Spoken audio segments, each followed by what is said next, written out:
At the dawn of the 20th century, the Crater Lake region of Oregon was a place where isolation was not a side effect of life, it was the defining condition.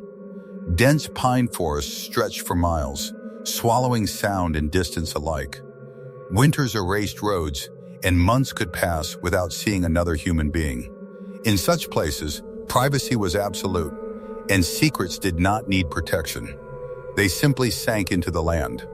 It was here that the Oats family settled. And it was here that one of Oregon's darkest legends took root. The Oats family. Waldo Oats arrived in the region during the 1880s, drawn by timber, land, and the promise of independence. A lumberman by trade, he purchased a large forested property several miles from the nearest neighbor. His dream of self-reliance turned tragic when his wife died giving birth to twins, Phoebe and Wilbert. From that moment on, the family became a closed system, one grieving father and two children growing up without a mother, community, or outside influence. The twins were unusual from an early age. Pale, withdrawn, and eerily synchronized, they appeared less like two individuals and more like a single consciousness split between two bodies. Neighbors noted how they walked in step, spoke in fragments, and mirrored each other's movements with unsettling precision. What seemed strange but harmless in childhood slowly evolved into something far more disturbing: growing in isolation. After a humiliating incident at the local chapel, where Phoebe was mocked for her appearance and silence, Waldo withdrew his children from town entirely. From then on, the Oats property became their entire world. Trails leading to the house grew over. Visitors stopped coming. The forest sealed them off from scrutiny. While Waldo spent his days working at the sawmill, the twins retreated into the attic. Over time, that space transformed into something unnatural.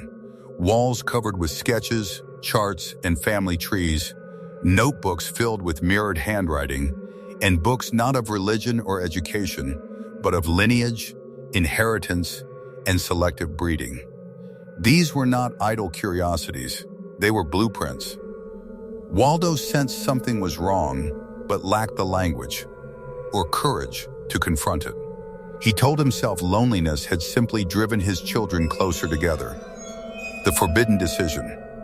In early 1903, Phoebe began making rare trips into town. She quietly purchased white fabric and asked vague questions about private ceremonies. When a merchant casually mentioned wedding preparations to Waldo, the truth surfaced abruptly and without apology. Phoebe and Wilbert intended to marry each other. They did not speak of love or desire. They spoke of bloodlines, preservation, and control. They believed their isolation granted them clarity. To them, the outside world represented contamination. Waldo responded with fury, scripture, and violence, but the twins remained calm. Their conviction was absolute. That spring, without witnesses or clergy, they held a private ceremony behind the house. Waldo watched, powerless, as his children crossed a line that could never be uncrossed. From that day forward, the house changed. Curtains were drawn, doors locked, windows boarded. What had once been a family home became a sealed environment, birth of deformity. The first pregnancy followed in total secrecy. No midwife, no doctor. When labor came, the screams were described as unnatural, long, sharp, and full of terror. When the child was finally revealed, she was visibly deformed, twisted fingers, an elongated skull, and vacant eyes. Waldo was horrified. The twins were not. Phoebe smiled. Wilbert observed. They referred to the child not as a daughter, but as an outcome. Notes were taken. Measurements recorded. When a second child was born healthy months later, the twins reacted with disappointment. Normality was considered failure. Deformity was progress. From that point on, the children were treated differently. One studied obsessively, the other neglected. Parenthood had been replaced with experimentation, expanding the horror. Strange sounds began to leak from the house. Supplies ordered from town included lime, rope, bandages, and medical equipment. Smoke rose from the chimney at impossible hours. Locals whispered, but did not intervene. A hunter named Homer Mixon was the first outsider to grow suspicious enough to investigate. Visiting under the pretense of business, he noticed boarded rooms, strange odors, and the complete absence of children's sounds. When he passed the cellar door, he heard a faint cry, thin, broken, unmistakably human. Days later, he returned alone. Homer was never seen again. His horse was found wandering. His rifle lay discarded and broken near the logging trail. No body was ever recovered. The doctor vanishes. Dr. Clarence Benson, the region's only physician and once the Oats family doctor, took note of the rumors. His private journals described irregular patterns in the twins' behavior and disturbing supply orders. He suspected systematic abuse disguised as natural birth. When he attempted to visit, the twins refused him entry. Months later, he went back alone to confirm his fears. He also vanished. His horse was found tied to a tree miles away. His medical bag and journal were recovered, the final entry noting underground crying and repetition without chance. After his disappearance, no one in town doubted the danger any longer. The sheriff's search. In 1913, after yet another disappearance near the property, Sheriff Schuyler Tucker assembled a small party and rode to the Oats homestead with a warrant. The house appeared decayed yet occupied, smoke still rising from the chimney. Phoebe and Wilbert stood on the porch waiting. Inside, the search uncovered horrors layered room by room, children locked in isolation, walls covered in anatomical drawings, notebooks cataloging specimens, deviations, and corrections, jars containing preserved tissue.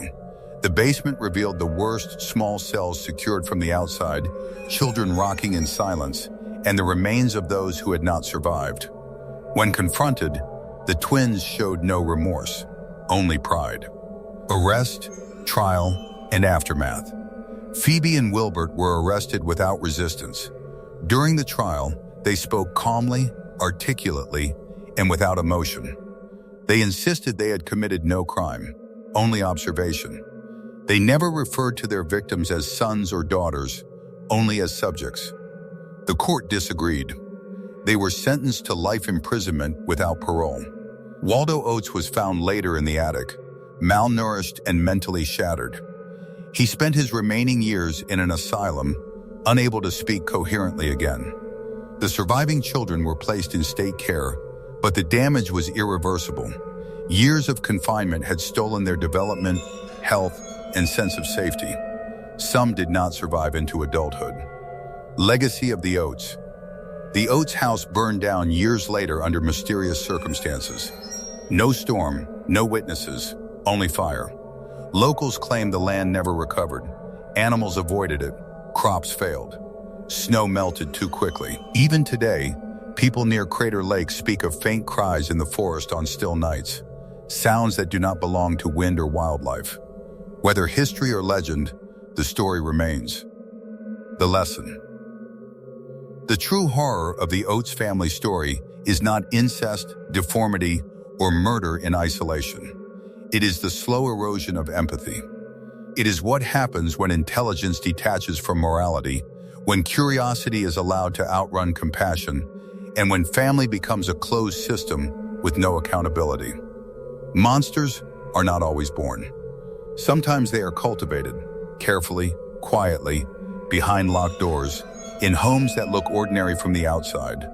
Isolation does not merely hide wrongdoing, it reshapes thinking until cruelty feels logical and control feels righteous. The Oats story warns us that secrecy without oversight breeds justification, and justification without conscience breeds atrocity. The most dangerous experiments are not conducted in laboratories or prisons, but in private spaces where no one is watching and no one is allowed to question. And that may be the most unsettling truth buried in the forests of Oregon. Evil doesn't always arrive screaming. Sometimes it grows patiently, convinced it is right. If videos like this remind you how thin the line is between curiosity and cruelty, and how easily isolation can turn obsession into horror, make sure you stay with us for more videos.